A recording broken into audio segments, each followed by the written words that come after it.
অধীনস্থ কর্মচারীদের সাথে খবরদার খারাপ আচরণ করো না।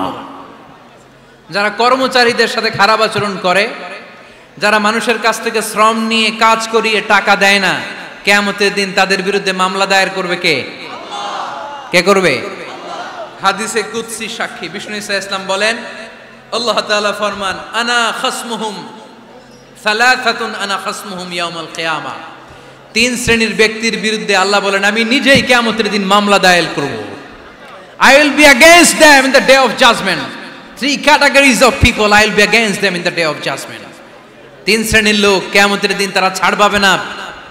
আল্লাহ বলেন, আমি নিজেই তাদের বিরুদ্ধে মামলা দায়ের করব। এর মধ্যে এক শ্রেণীর লোক হচ্ছে রাজুলুন ইস্তাআজারা জিরান ফাস্তাউফা মিনহু ওয়া লাম ইয়াতি আজরা।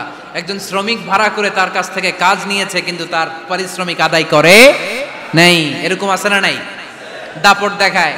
মেহনতি মানুষ, খেটে খাওয়া মানুষ, এদের দোয়া কবুল হয়ে যায়। আতুল আজিরা আজরাহু ক্বাবলা আন ইয়াজিফা আরাকুহু। খবরদার, বিশ্বনবী বললেন, শ্রমিকের ঘাম শুকিয়ে যাওয়ার আগে তাদের পারিশ্রমিক মিটিয়ে দাও। বিশ্বনবীর বিখ্যাত হাদিস, আতুল আজিরা আজরাহু ক্বাবলা আন ইয়াজিফা আরাকুহু। শ্রমিকের ঘাম মাটিতে লাগার আগে, শুকিয়ে যাওয়ার আগে তাদের পারিশ্রমিক মিটিয়ে দাও। কেননা তারা যদি বদদোয়া করে তোমার জীবনের জাহান্নাম বানিয়ে দিবে কে?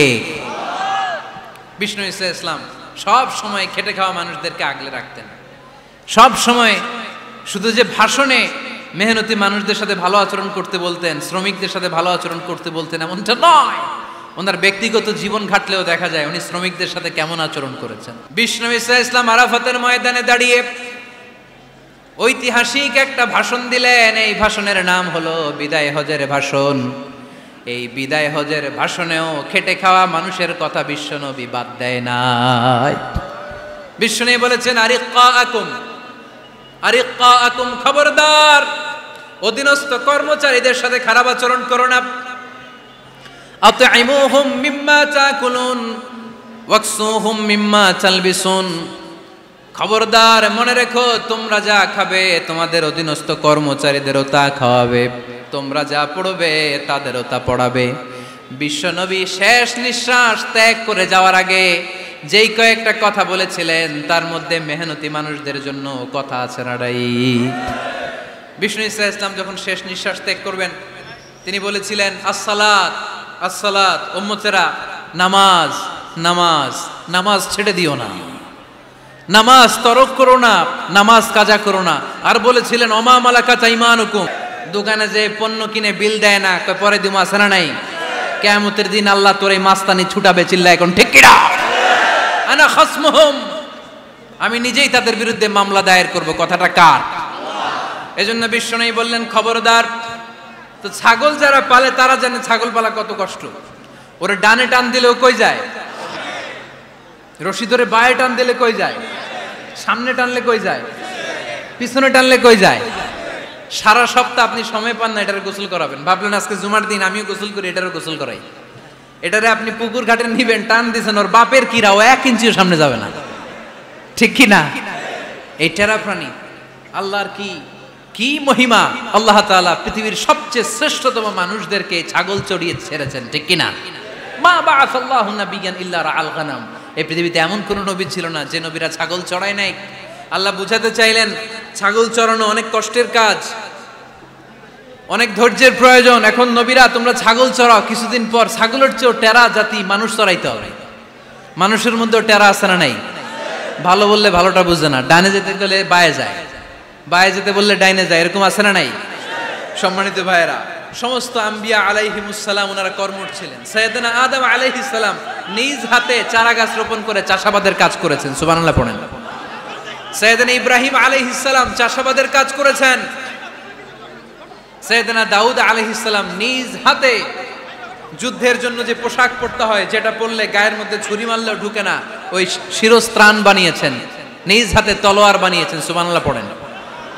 সাইয়েদনা মুসা আলাইহিস সালাম ছাগল চড়িয়েছেন। সাইয়েদনা মুসা আলাইহিস সালামের মেজাজ নরম না গরম? নবীদের মধ্যে সবচেয়ে বেশি মেজাজওয়ালা নবী ছিলেন মুসা আলাইহিস সালাম। উনিও 8 থেকে 10 বছর সাইয়েদনা শুআয়ব আলাইহিস সালামের এরিয়াতে ছাগল চড়িয়েছেন। চিল্লায় বলেন সুবহানাল্লাহ। এজন্য নবীরা যেহেতু কাজ করেছেন, কর্মঠ ছিলেন, আমরাও কর্মঠ হব, ঠিক কিনা? সাহাবারাও কর্মঠ ছিলেন, বিশ্বনবীর সাহাবারাও ব্যবসা করতেন। সাইয়েদনা আবু বকরের বিশাল ব্যবসা প্রতিষ্ঠান ছিল। সুবহানাল্লাহ পড়েন। আপনারা হজ উমরা করেছেন কে কে দেখি? করছেন? মাশাআল্লাহ। যারা করে নাই আল্লাহ তাদেরকেও আল্লাহর ঘর জিয়ারতের তুমি নসিব করো। বিশ্বনবীর মাকবারার সামনে দাঁড়িয়ে আমরা যেন সালাম পেশ করতে পারি, তুমি নসিব করো। বাইতুল্লাহ শরীফে এবং মসজিদ নববীতে আমরা যেন সালাত আদায় করতে পারি, আল্লাহ তুমি নসিব করো। সাইয়েদনা আবু বকর রাদিয়াল্লাহু তাআলা আনহুর ব্যবসা প্রতিষ্ঠান ছিল মক্কার কাবা ঘরের পাশেই।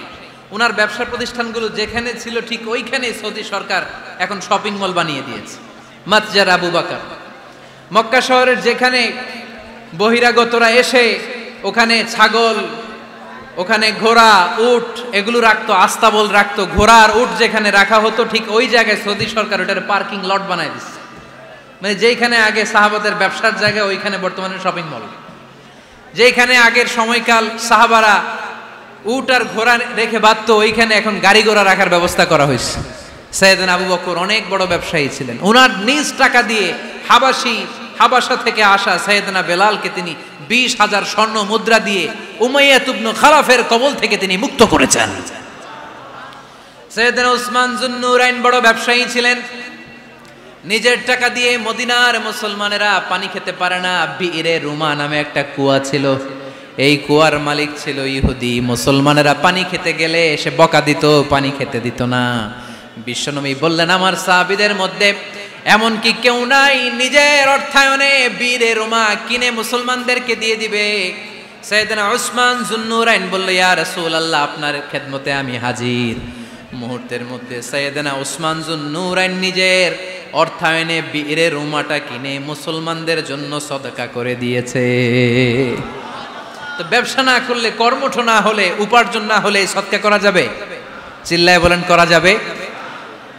সুনানে তিরমিজির বর্ণনা, বিষ্ণু ঈসা ইসলাম মক্কা থেকে যত সাহাবারা হিজরত করে মদিনায় এসেছে, মদিনাতে কোনো না কোনো সাহাবার সাথে বিশ্বনবী ভ্রাতৃত্বের বন্ধনে আবদ্ধ করে দিয়েছে। সুবহানাল্লাহ পড়েন। এজন্য মক্কা থেকে যারা এসেছে এদেরকে বলে মুহাজির। এদেরকে কি বলে? আর মদিনায় যারা ছিল এদেরকে বলে আনসার। এদেরকে কি বলে? আওয়াজ করে উত্তর দিবেন। মক্কা থেকে যারা এসেছে তাদের নাম মুহাজির, আর যারা মদিনার সাহাবী তাদের নাম আনসার। আজকে এই মাহফিলে লক্ষ্মীপুর এর বাইরে থেকে কারা কারা আসছেন দেখি?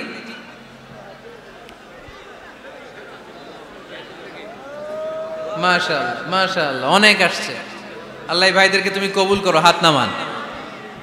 এই যে লক্ষ্মীপুরের বাইরে থেকে যে ভাইরা আসছে তারা লক্ষ্মীপুরের মেহমান, ঠিক কিনা? মক্কা থেকে হিজরত করে যে সমস্ত সাহাবারা এসেছিল তারা ছিল মদিনার মেহমান। বিশ্বনবী এক এক মক্কার সাহাবীকে মদিনার এক এক সাহাবীর সাথে ভ্রাতৃত্বের বন্ধনে আবদ্ধ করে দিলেন।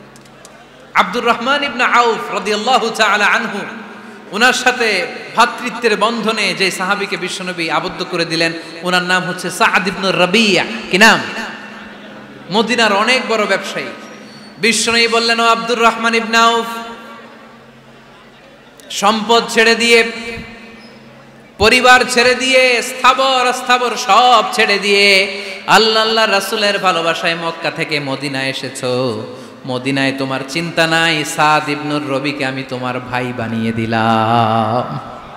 সাদ ইবনে রবি তোমার আপন ভাইয়ের মতো। সাদ ইবনে রবি বলল, আব্দুর রহমান, জীবনে তোমারে কোনোদিন দেখি নাই, তোমারে আমি চিনি না, তোমার নাম শুনি নাই, কিন্তু বিশ্বনবী তো তোমার দায়িত্ব আমাকে দিয়েছে। আমার চেয়ে বড় ধনী এই মদিনার মধ্যে দ্বিতীয় কেউ নাই। আজ থেকে তুমি আমার ভাই, আজ থেকে তুমি আমার কি? আল্লাহ আমাকে যত সম্পত্তি দান করেছে তার অর্ধেক সম্পত্তি আমি তোমার নামে দিয়ে দিলাম। ও আব্দুর রহমান ইবনে আউফ, শুধু তাই নয়, রব্বুল আলামিন আমাকে 2 জন স্ত্রী দিয়েছে। কয়জন? তুমি দেখো আমার কোন স্ত্রীকে তোমার বেশি ভালো লাগে, যার নাম তুমি বলবে সাথে সাথে আমি তারে তালাক দিয়ে দিব। তার ইদ্যত পালন শেষে তুমি তাকে বিয়ে করে তোমার সাথে নিয়ে যাবা। সুবহানাল্লাহ পড়েন। কারণ বিশ্বনবী তোমার দায়িত্ব আমার কাছে দিয়েছে, তুমি আমার ভাই, আমি মদিনার সবচেয়ে বড় ধনী, আমার অর্ধেক সম্পদ আমি তোমারে দিয়ে দিব, আমার 2 স্ত্রীর 1 স্ত্রীকে তোমারে দিয়ে দিব। সাইয়েদনা আব্দুর রহমান ইবনে আউফ এই কথা শুনে অবাক হলেন। অবাক হয়ে উনিও এক অবাক কথা বললেন। উনি বললেন, লা হাজাতা লি ফি ইয়া আখি, ও আমার প্রাণের ভাই, তোমার কথা শুনে আমার হৃদয়টা ভরে গিয়েছে, কিন্তু তোমার সম্পদেরও দরকার আমার নাই, তোমার স্ত্রীরও দরকার আমার নাই। বারাকাল্লাহু ফি মালিক ওয়া লি আহলিক, আল্লাহ তোমার মালেও বরকত দেখ, তোমার সম্পদেও বরকত দেখ, তুমি শুধু একটু কষ্ট করবা। কি কষ্ট? দুল্লানি আলা সুক, show me the way to the market. তুমি মদিনায় কোনো মার্কেট আছে কিনা, শপিং মল আছে কিনা, ব্যবসা প্রতিষ্ঠান আছে কিনা আমারে দেখায় দাও। সুবহানাল্লাহ পড়ে। আমরা হইলে কি করতাম? লক্ষ্মীপুরে যারা আসছে এদের একজনের যদি বলা হয়, ভাই আপনি এখন থেকে লক্ষ্মীপুরের ভাই, আমার অর্ধেক সম্পদ আপনারে দিয়ে দেব, কি করবে? পায়ের উপর পা তুলে খাবে আর বলবে, কি আনন্দ আকাশে বাতাসে, ঠিক কিনা? এরপর যদি বলি, ভাই আমার দুই বউ, যেটারে সুন্দর লাগে বলেন তালাক দিয়ে দেই, নিয়ে যান, কি বলবে? কি আনন্দ আকাশে বাতাস। আল্লাহ রাসূলের সাহাবী আব্দুর রহমান ইবনে আউফ বললেন, লা হাজাতা লি ফি, আমার দরকার নাই, দুল্লানি আলা সুক, just show me the way to market, এখানে মার্কেট কই আছে দেখায় দাও। অবাক হয়ে গেলেন সাদ বিন রবিব, বললেন, ও আব্দুর রহমান ইবনে আউফ, ঠিক আছে তুমি যদি নিতে না চাও তোমারে আমি জোর জবরদস্তি করব না। শুনে রাখো, মদিনাতে ইহুদিদের কয়নুকার একটা বাজার আছে। এই কথা বলার সাথে সাথে আব্দুর রহমান ইবনে আউফ চলে গেলেন। এর পরের দিন অল্প কিছু পনির আর ঘি দিয়ে ব্যবসা শুরু করলেন। পনির আর ঘিয়ের ব্যবসা করতে করতে করতে করতে ব্যবসায় তিনি এত লাভ করলেন, উনি বললেন, আমি যদি কখনো মদিনার বালুর মধ্যে হাত দিতাম, ওই বালুটারও সোনা বানায় দিত কে? দুল্লানি আলা সুক।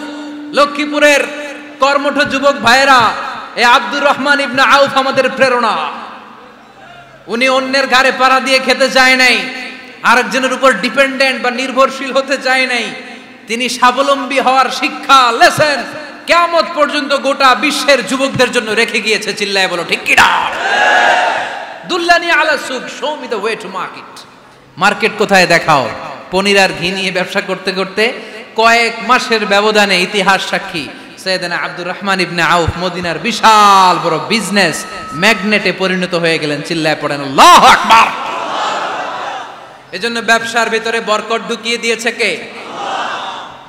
বিষ্ণুই বললেন, আত-তাজিরা সাদুকাল আমিন মা'আন নাবিয়্যিন ওয়াস সিদ্দীকিন ওয়াশ শুহাদা'i ওয়াস সালিহিন। আমানতদার ব্যবসায়ী তারা সাধারণ কোনো মানুষ নয়, কিয়ামতের দিন নবীদের সাথে হাসর হয়ে যাবে। আপনারা যারা ব্যবসা করেন, এটা সাধারণ বিষয় নয়। বিষ্ণু ইসলাম নিজেও ব্যবসায়ী ছিলেন। ওনার জীবনের প্রথমে তিনি খাদিজা রাদিয়াল্লাহু তাআলা আনহার ব্যবসার স্টাফ হয়ে কাজ শুরু করেছেন, এরপর নিজে ব্যবসা শুরু করেছেন। এরপরে খাদিজাতুল কুবরা রাদিয়াল্লাহু তাআলা আনহা সব সম্পত্তি বিয়ের পরে বিশ্বনবীর পায়ের সামনে ঢেলে দিয়েছেন। বললেন, ইয়া রাসূলুল্লাহ, এই সম্পদ আমি আপনাকে দিয়ে দিলাম, আপনি ইচ্ছামতো দিনের প্রয়োজনে খরচ করেন। সুবহানাল্লাহ পড়েন। এজন্য বিষ্ণু ইসলাম আমাদের জন্য উপমা, আব্দুর রহমান ইবনে আউফ আমাদের জন্য উপমা। যারা ব্যবসা করেন তারা বিষ্ণু ইসলামের সুন্নাহ পালন করছেন। আত-তাজির আস-সাদুক আল আমিন। বিষ্ণুই বললেন, সত্যবাদী আমানতদার ব্যবসায়ী, যে ব্যবসা করতে যে মিথ্যা কথা বলে না। অনেক ব্যবসায়ীরা আছে পণ্য চালানোর জন্য মিথ্যা কথা বলে আর কসম কাটে, আছে না নাই? আহা, এমনটা করা যাবে? সকালবেলা স্ত্রীরে বলে, এই গরুগুলা বিক্রি করবো, তুই একটা দাম কত কমো? স্ত্রীরে শিখাই দিচ্ছে, এই গরুর দাম তুই 40,000। তো বউ বলে, ঠিক আছে, দাম কইলাম 40,000। তো এরপরে বাজারে যখন গরু বিক্রি করতে যায়, একজন যখন বলে যে ভাই এটা 30,000 টাকা দিয়ে কিনবো, কয় ভাই আল্লাহর কসম সকালে একজন 40,000 দাম কইছে, আমি দেই নাই। আছে না নাই? কৌশল করে। বউরে শিখাইছে সকালে, কই তুই দাম কর 40,000। তো বাজারে যে সকালে একজন দাম করছে, দাম করে কইছে 40,000 দেই নাই, আপনারা 30,000 কেমনে দেই? এরকম ডাকাইতে আছে না নাই? আলহামদুলিল্লাহ লক্ষ্মীপুরে এরকম লোকজন নাই। আরে নাই, আমি কই নাই, এরা কই আছে।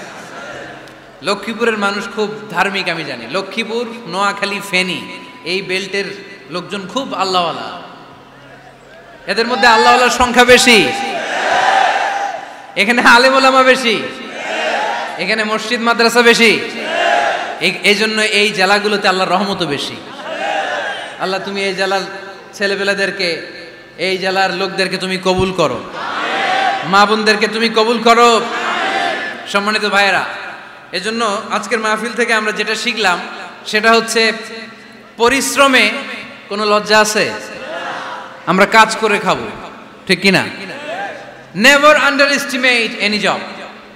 যুবক ভাইরা, লক্ষ্মীপুরের যুবক ছেলেরা শুনতেছ? এরকম আওয়াজ করতে হবে, কান খাড়া করে শোনো। Never under estimate any job. কোনো চাকরিকে ছোট করে দেখা যাবে, whether it's small or big, you don't care. এটার কেয়ার করা যাবে না। ছোট্ট চাকরি পাইলেই ঢুকে যাবা, বড় অফার আসলে পরে ঢুকবা।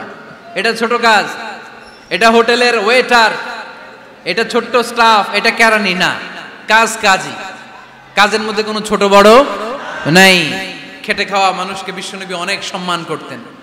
বিশ্বনবী সাল্লাল্লাহু আলাইহি ওয়াসাল্লাম খেটে খাওয়া মানুষদেরকে এত ভালোবাসতেন, বিদায় হজের মতো এত গুরুত্বপূর্ণ ভাষণও এই মেহনতি মানুষদের কথা বাদ যায়নি। সুবহানাল্লাহ পড়বেন না? দিনটা ছিল জুমাবার।